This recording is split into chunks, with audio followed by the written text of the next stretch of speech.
Bienvenue dans cette formation et je vais reprendre pour ceux qui viennent de nous rejoindre comment présenter ton opportunité à un prospect. Nous étions en train de dire que il s'agit de présenter l'opportunité parce que la fois passée, nous avons parlé de comment raconter ton histoire, comment, disons, renforcer comment je peux dire, renforcer la compétence clé de prospecter et comment inviter. Tout ça, nous avons vu avec les formations précédentes. Comment je présente un projet? J'ai dit tout à l'heure que je dois être dans la position de la personne qui présente un projet. Je présente un projet à X ou à Y, mais il s'agit du projet d'entreprise, présentation du projet d'entreprise ou présentation d'opportunités d'affaires. Le projet d'entreprise est un projet de création d'une entreprise personnelle en MLM.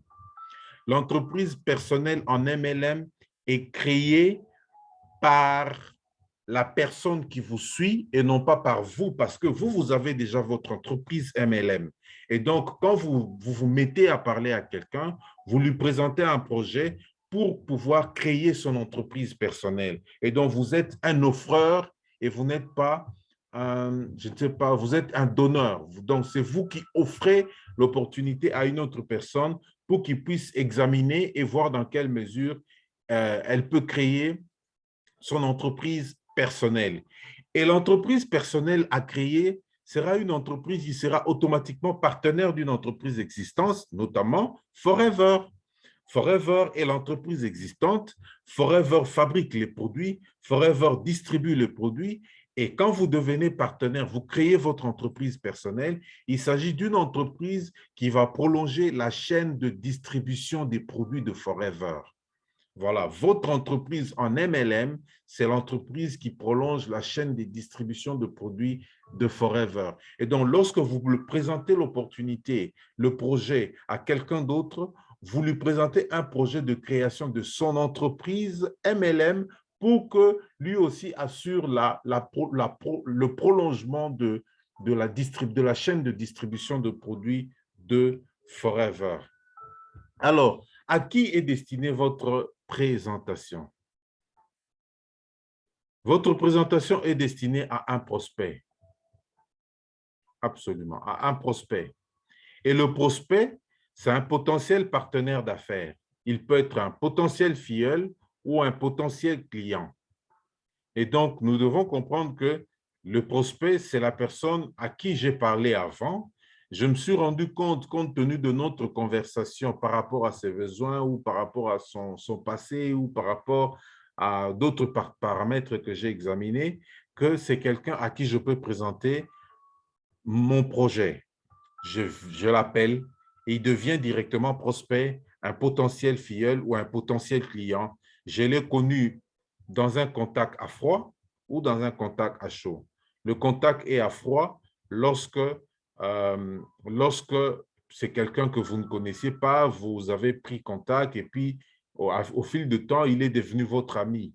Donc, à ce niveau ici, notre projet est destiné à un prospect qui est un potentiel partenaire d'affaires. Alors, nous avons deux méthodes de faire la présentation. Premièrement, ça peut être en public ou en face à face. Au public, c'est adressé à plusieurs personnes en salle ou en ligne.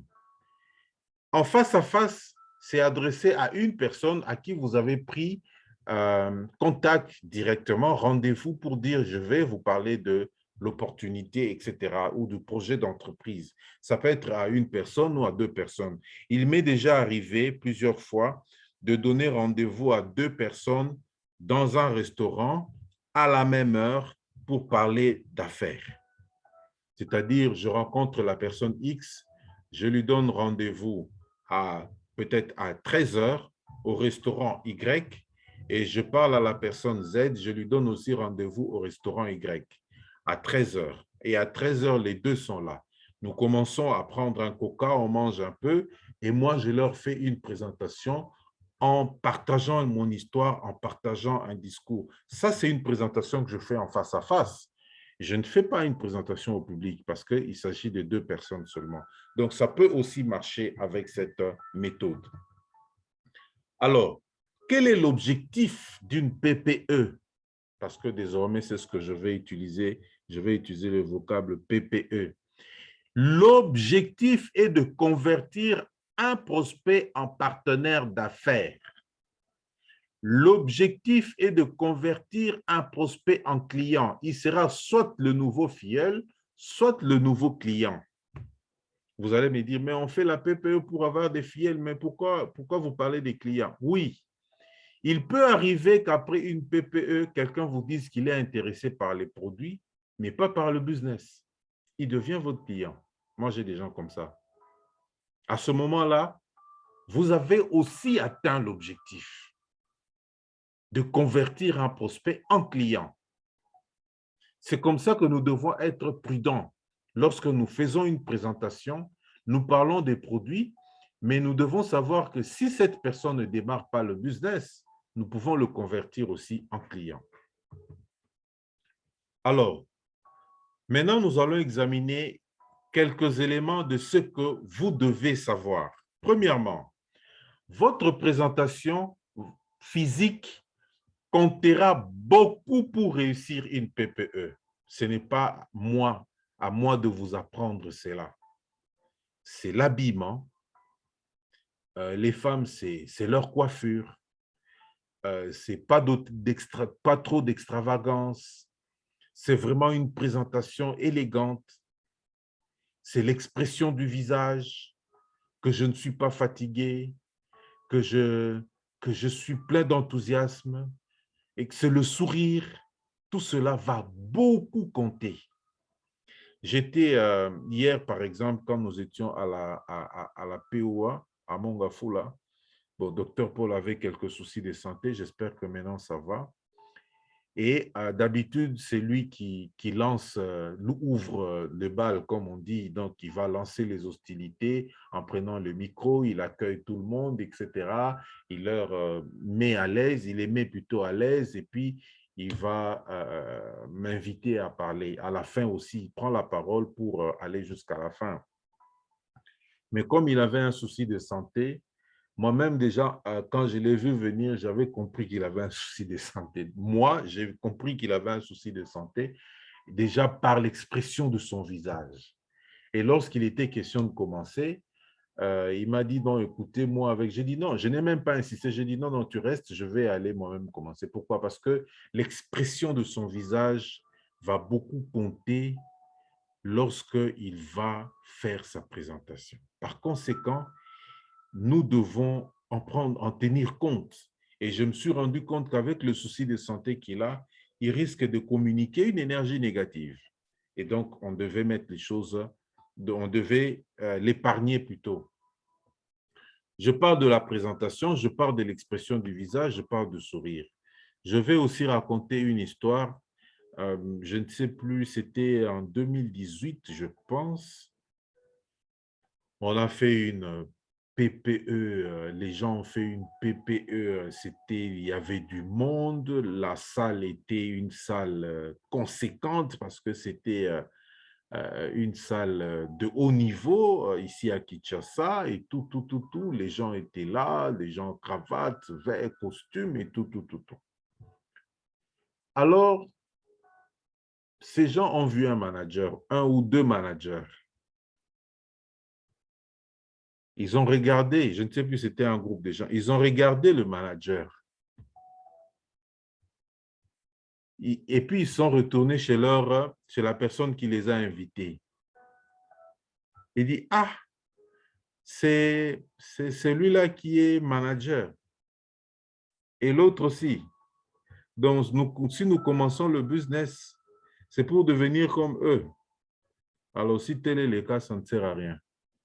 En fait, le problème n'était pas que le manager parlait mal ou le manager... Non, il pouvait être le meilleur des managers. Il pouvait être le plus riche des managers.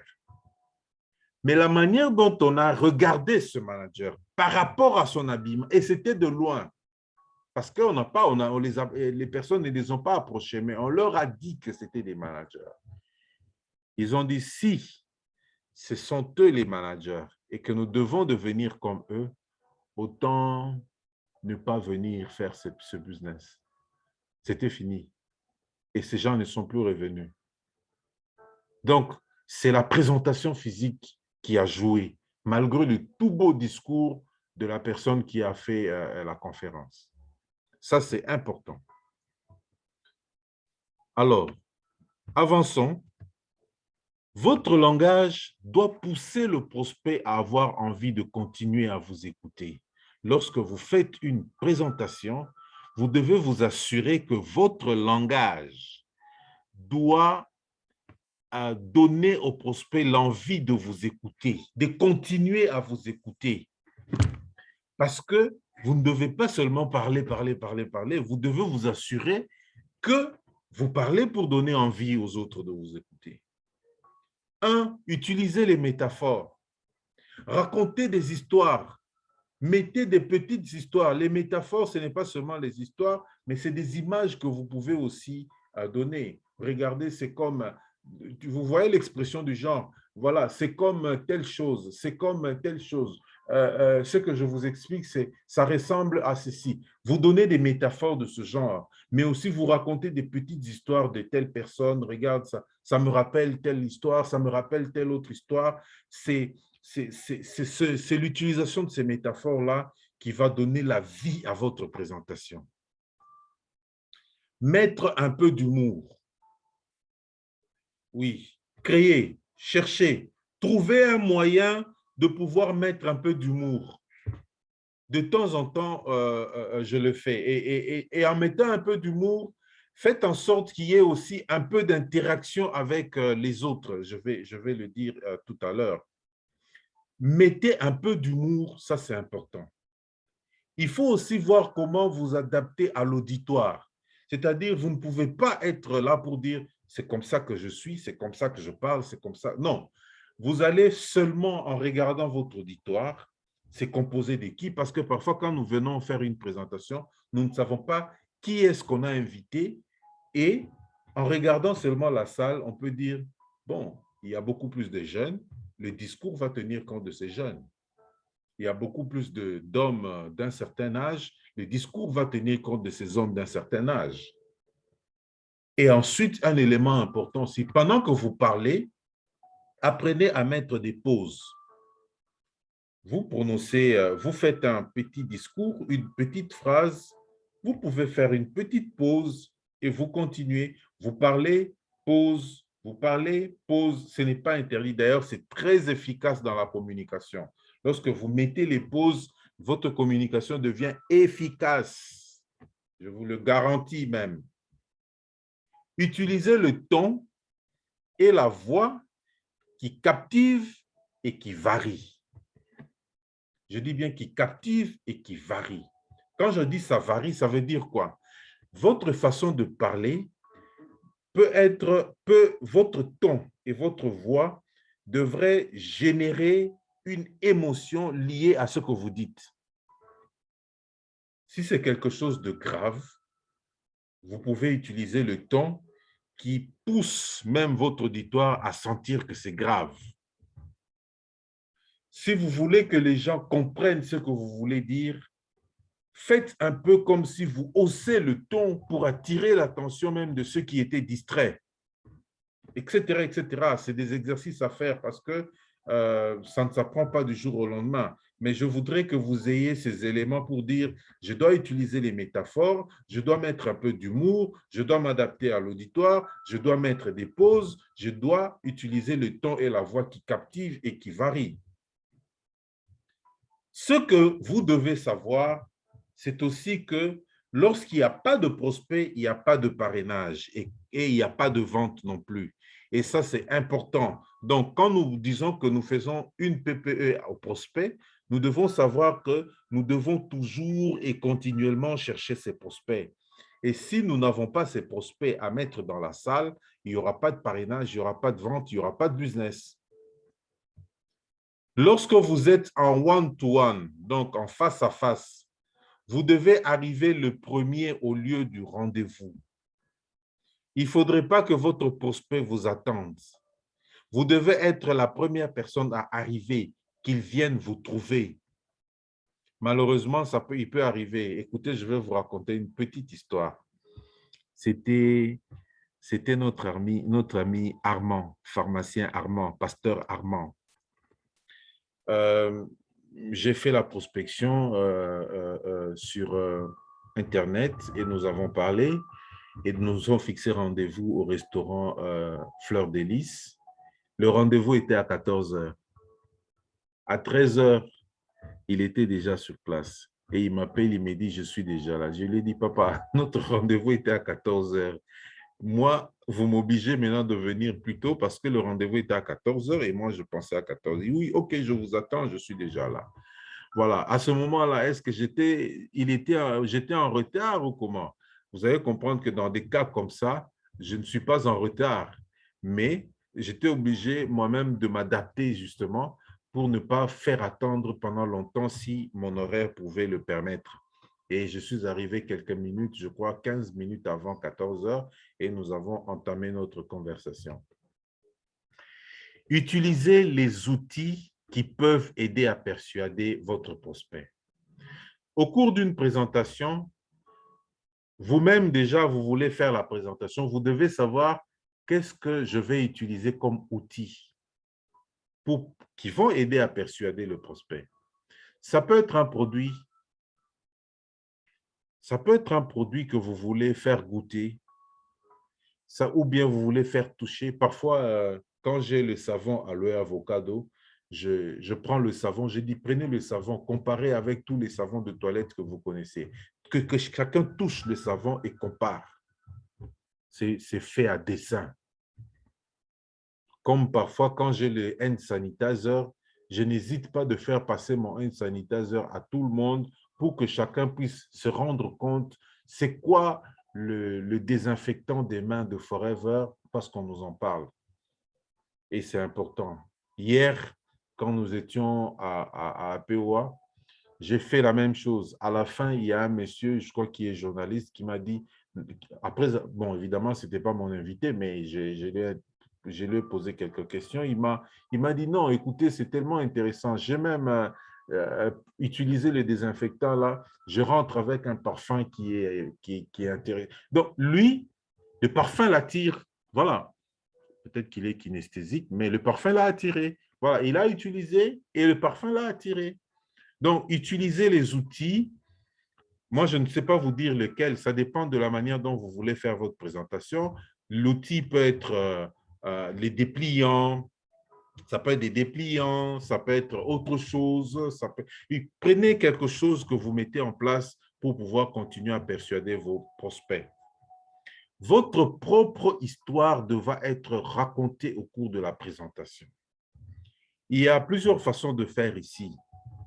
Vous pouvez, vous allez voir ici, vous pouvez préparer une histoire comme tout un chapitre. Vous allez dire, ça c'est mon histoire. Et vous commencez à raconter votre histoire comme nous avons vu avec la formation passée, comment raconter son histoire. Vous préparez vraiment une histoire avec les parties comme Dr Paul avait présenté et vous l'insérez comme un chapitre dans votre présentation. L'autre façon de faire, c'est que vous pouvez, à certains endroits de votre présentation, insérer des parties de votre histoire qui pourraient aussi faire l'affaire. Moi, c'est ce que je fais. J'ai une présentation où j'ai écrit mon histoire avec Forever et je le fais parfois en ligne, mais dans beaucoup de présentations, je raconte mon histoire ici, mon histoire là-bas, de portions de mon histoire de manière à ce que je puisse mettre. Ça aussi, c'est important parce que ça donne vie à votre présentation. Ça rend votre présentation concrète. Et en plus de cela, la personne qui vous suit peut s'identifier à votre histoire, comme on avait dit la fois passée, il peut s'identifier à votre histoire et dès qu'il se reconnaît dans votre histoire, sachez que son subconscient lui dira, prends ça, c'est ça qu'il vous faut et c'est tout. Il n'aura même plus besoin d'autres choses pour se convaincre. Votre histoire, dès qu'il s'est identifié dans votre histoire, il va venir vous dire « je prends ». Sachez fixer directement une personne à la fois. Voilà, donc quand vous faites une présentation au public, n'ayez pas un regard vague. C'est très mauvais. Parce que les gens vous regardent. Ils vont se rendre compte que vous avez un regard vague. Mais lorsque vous avez un regard qui fixe tel individu, et puis tel autre individu, et puis tel autre individu, qu'est-ce qui se passe? La personne qui est fixée, au moment où il est fixé, il se sent concerné par votre discours. Son attention est attirée. Et il a l'impression que c'est à lui que vous parlez. C'est comme si c'était à lui que vous faites tout ce discours-là, parce que vous le regardez. Et puis, vous allez regarder une autre personne qui aura encore l'impression que toute cette POA-là s'adresse à lui. Et ainsi de suite. Donc, ayez l'habitude d'avoir vraiment les regards fixés à une personne, une personne, une personne. N'ayez pas un regard vague, à tout vague, un regard fixé un peu dans le néant. Non, fixez des gens et parlez avec eux. Ça montre que vous parlez avec eux. Alors, ce que vous devez savoir, attirez toujours l'attention des autres.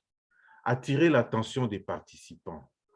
Il y a des choses qui permettent, des expressions qui peuvent aider à attirer l'attention des participants. Vous allez le remarquer, pour ceux qui n'ont jamais fait attention, quand nous faisons la PPE, de temps en temps, moi, parfois, je peux dire, alors, suivez-moi très bien. Ce que je vais dire maintenant va vous intéresser.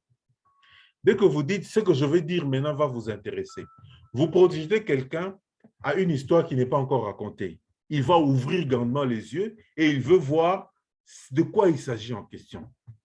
Alors, faites attention à la suite parce que le message est caché dedans. La personne va dire « Oh, ok, ok ». Donc, ça, c'est des phrases qui permettent d'attirer l'attention.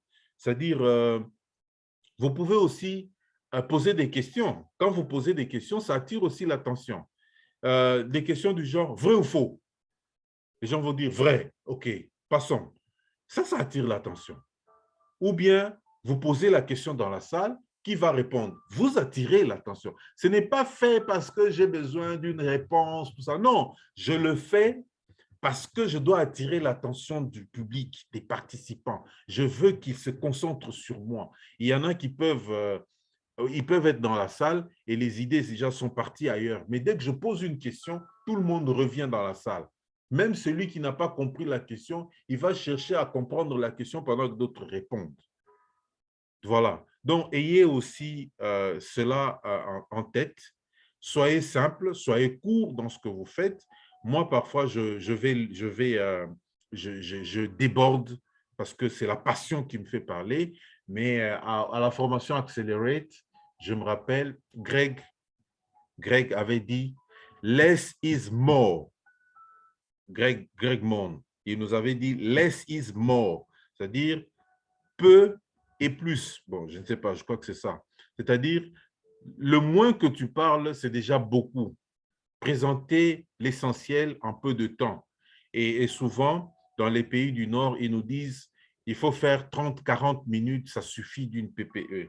Bon, chez nous, ce n'est pas, un Africain n'a pas besoin de vous écouter pendant 30 minutes. Un Africain veut vous écouter.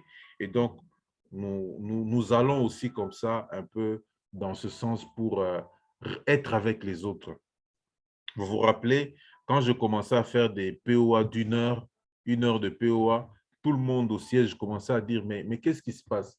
Le manager, là, maintenant, il fait des POA d'une heure, c'est pas possible. Mais pourtant, c'était normal.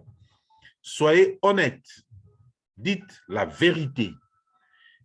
Ne débordez pas, n'exagérez pas, ne donnez pas de mauvaises informations. Restez honnête dans ce que vous dites. Dites la vérité.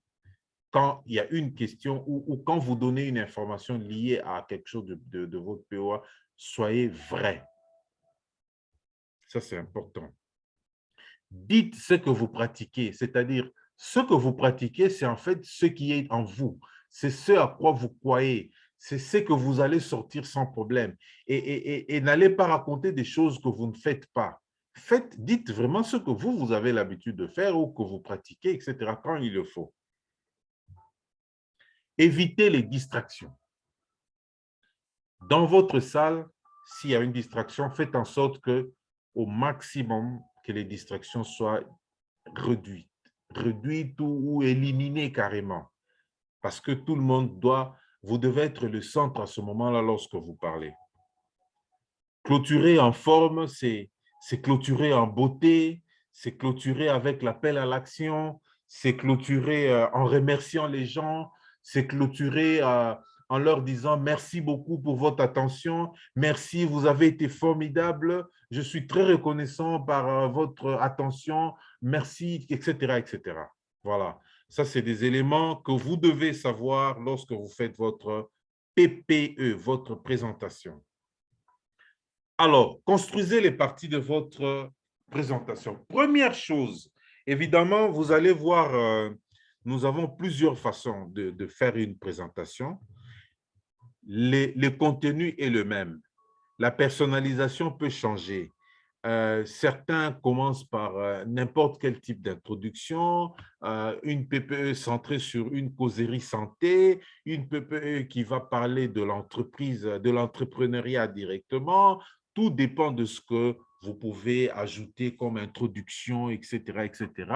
Mais le contenu, je peux dire le centre, la moelle épinière, si je peux dire, la colonne vertébrale, si je peux dire, de votre présentation, c'est d'abord présenter l'industrie. Présenter l'industrie, c'est-à-dire présenter le marketing de réseau ou le marketing relationnel. Aucune PPE ne rate, ne manque de présenter le marketing de réseau. On peut commencer par ici, on va à gauche. Il y a un moment où il faut parler du marketing de réseau. Il faut dire aux gens qu'il s'agit du marketing relationnel. Pourquoi? Parce que vous aurez deux types de prospects. Il y a des prospects qui connaissent déjà le marketing relationnel. Quand vous leur dites qu'il s'agit du marketing relationnel, ils savent de quoi il s'agit. C'est déjà bon, vous gagnerez du temps. Mais puisqu'on ne sait jamais, il y a encore des prospects qui ne connaissent pas le marketing relationnel, vous expliquez en peu de mots c'est quoi le marketing relationnel. Et souvent, vous allez voir que moi, quand je dis marketing relationnel, je dis directement, c'est le marketing qui se fait à travers votre relationnel. Vous pouvez en parler en termes de bouche à oreille, vous pouvez dire le marketing multiniveau, etc. et vous expliquer comment ça fonctionne. Et les gens doivent savoir comment fonctionne le marketing relationnel. Soyez clair, soyez simple, soyez direct dans votre explication. Montrez comment fonctionne le marketing relationnel. Montrez d'où on tire l'argent du marketing relationnel. Vous n'avez pas besoin d'aller expliquer le marketing relationnel, c'est aujourd'hui 600 millions de dollars, ça brasse beaucoup d'argent, etc. Non, ça le prospect n'en a pas besoin. Le prospect a besoin de savoir c'est quoi le marketing relationnel, ça fonctionne comment et pourquoi on appelle ça marketing relationnel. Et quand il a compris c'est quoi le marketing relationnel, lui-même, il va dire si c'est intéressant ou pas. Moi, je peux vous dire mon témoignage. Lorsqu'il était question de suivre la première fois la POA, c'était le grand parrain Baguidi qui avait fait la POA où moi j'ai dit oui au marketing relationnel et à Forever. Je peux vous garantir que j'ai décidé de commencer ce business lorsque j'ai compris c'était quoi le marketing de réseau. Quand il a dit, je vais vous expliquer c'est quoi le marketing de réseau, et qu'il a expliqué seulement le marketing de réseau, avant qu'on ne me parle de Forever, j'avais dit, c'est ça que je cherche. Donc, j'ai compris, et pour moi, j'avais déjà dit, OK pour ce business, uniquement quand j'ai compris que c'était quoi le marketing de réseau. Donc, prenez ça. Ça fait partie de la colonne vertébrale de chaque PPE. Vous ne pouvez pas ne pas parler de ça. Deuxième chose, la société. Vous ne pouvez pas ne pas parler de la société. Présentez Forever Living Product, votre partenaire. Ils vont faire le marketing relationnel, mais avec quel partenaire? et présenter le partenaire. Il s'agit de qui? Il s'agit de Forever. Vous allez voir que ici, hein, évitez d'aller en profondeur dans beaucoup de statistiques, etc. Moi, quand je présente Forever, dans certaines POA, je dis quoi? Forever, leader mondial de l'aloe vera. Forever, 43 ans d'existence. Forever, plus de 9 millions de partenaires installés dans 170 pays à travers le monde. Forever, un chiffre d'affaires croissant, etc. C'est-à-dire, je montre déjà que sur le plan financier, il y a des garanties de travail. Sur le plan de durabilité, il y a de vie même de l'entreprise, il y a la garantie. C'est ça qui intéresse le prospect. Le prospect veut savoir si cette entreprise est fiable. Le prospect veut savoir si cette entreprise sera un partenaire qui peut garantir même ses revenus. Voilà pourquoi nous disons que voilà, le chiffre d'affaires est toujours croissant, l'entreprise est milliardaire. Il y a quelqu'un qui avait suivi une POA qui me dit « Ah, vous m'avez présenté une entreprise milliardaire directement. » Voilà. Donc, les gens veulent s'assurer que, parce qu'aujourd'hui, par exemple, si quelqu'un a déjà entendu parler de Forever vaguement, il faut que vous lui montrez pourquoi vous lui dites que c'est Forever. Est-ce que Forever est fiable? Est-ce que Forever peut tenir ses promesses? Donnez quelques faits, montrez quelque chose rapidement qui montre que l'entreprise est fiable. On n'a pas besoin d'aller dans les statistiques. Non, vous voyez, Forever, d'ailleurs, 10 600 et puis 4 800, le marché de ceci, ça fait 43 millions de dollars et tout. D'ailleurs, Forever, c'est autant de pourcentage. Non, laissez ces plusieurs. Même quand on nous dit, par exemple, que 1 million, on fait 1,5 million de tests de nos produits chaque année. Bon, allez dire ça au prospect, parce que ça l'intéresse, le nombre de tests de qualité qu'on fait à Forever. 1 million de tests chaque année. Oui, mais Forever fait cela, ça nous aide, nous, à nous conforter dans ce que nous disons, mais ça n'intéresse pas le prospect lorsque vous présentez l'opportunité. Ensuite, les produits. Pas besoin de faire une formation des produits. Donnez un peu de détails sur 2 ou 3 produits phares. Hein?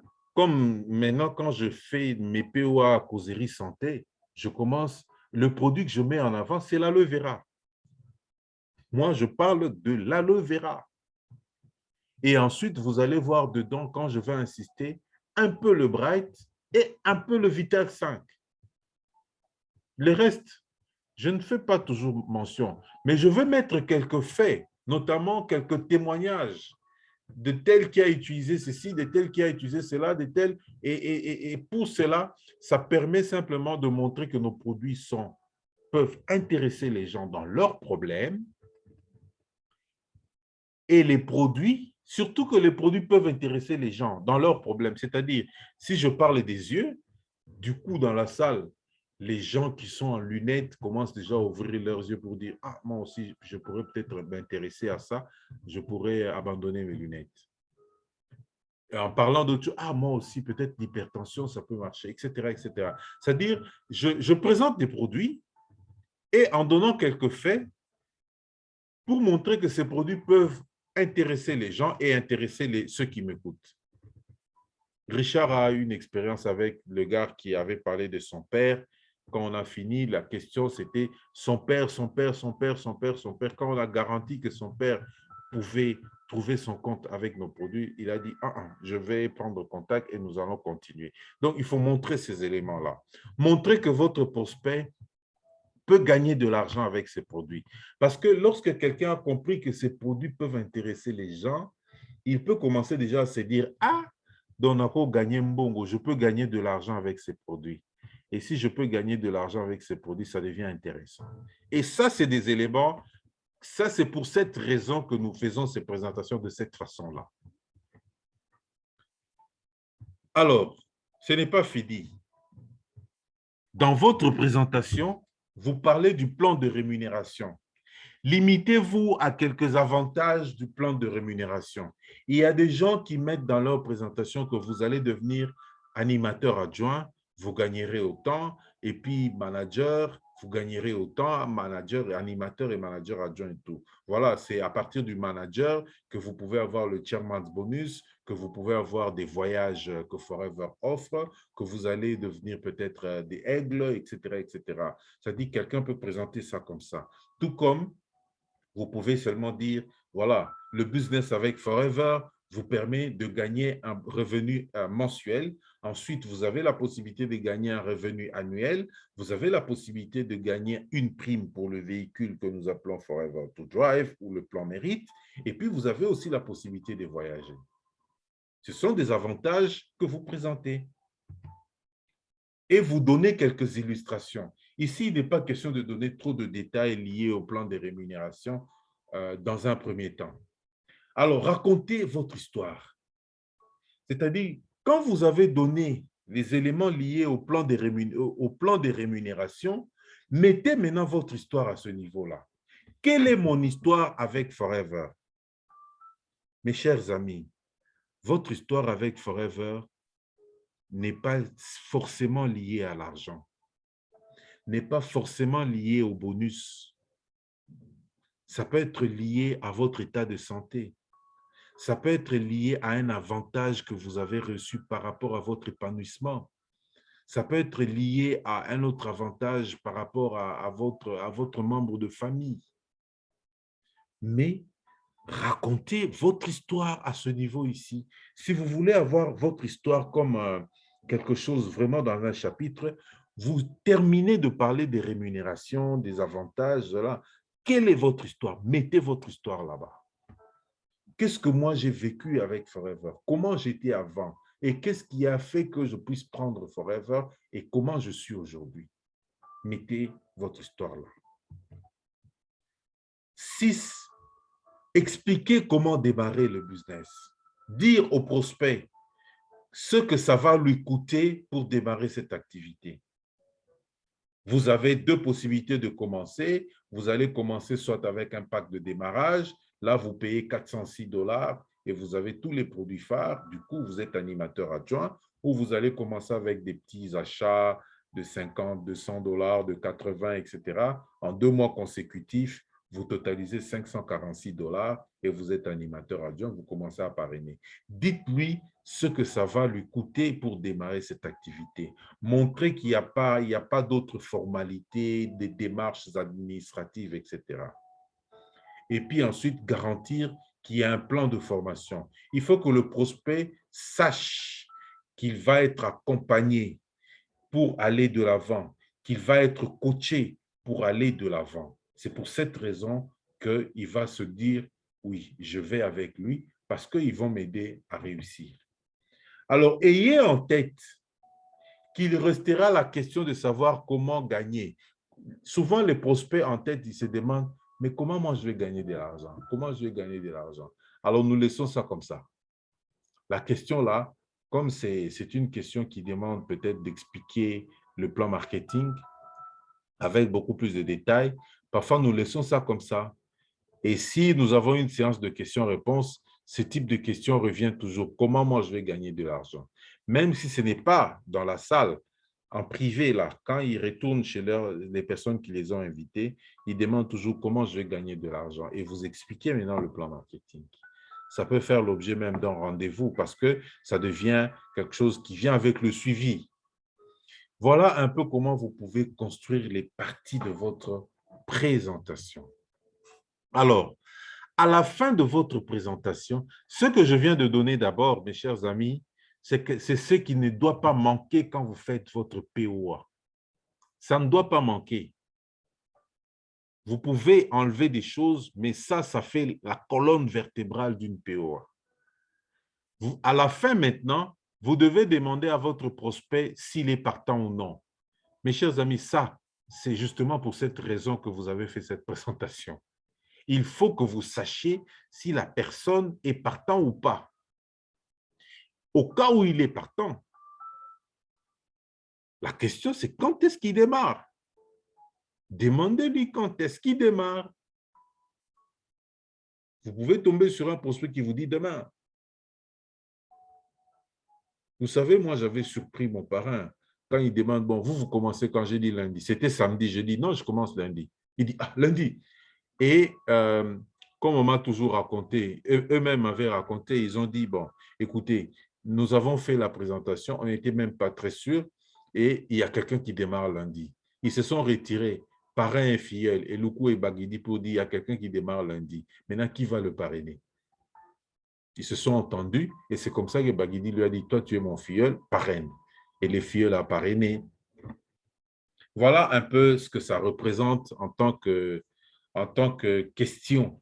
Vous devez demander à votre prospect s'il est partant ou non. Ne le laissez pas partir sans lui avoir posé la question s'il est partant ou non. Ne le laissez pas partir. S'il vous dit c'est très intéressant et qu'il va, demandez-lui quand est-ce qu'il démarre. Vous pouvez même le fixer dans les yeux, ses yeux dans vos yeux ou vos yeux dans ses yeux et demander quand est-ce que tu démarres? Tu démarres quand? Et il te répond. S'il te donne des réponses vagues, centrez-le, recentrez-le jusqu'à ce qu'il te donne une réponse qui soit beaucoup plus précise et qui te permette de voir s'il faut commencer à faire le suivi.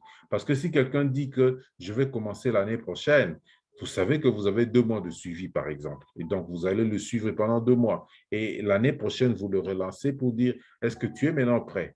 Le reste, c'est des suivis par rapport au plan, par rapport au produit. Mais est-ce que tu es prêt? Ce sera maintenant à la période où la personne vous a donné la réponse.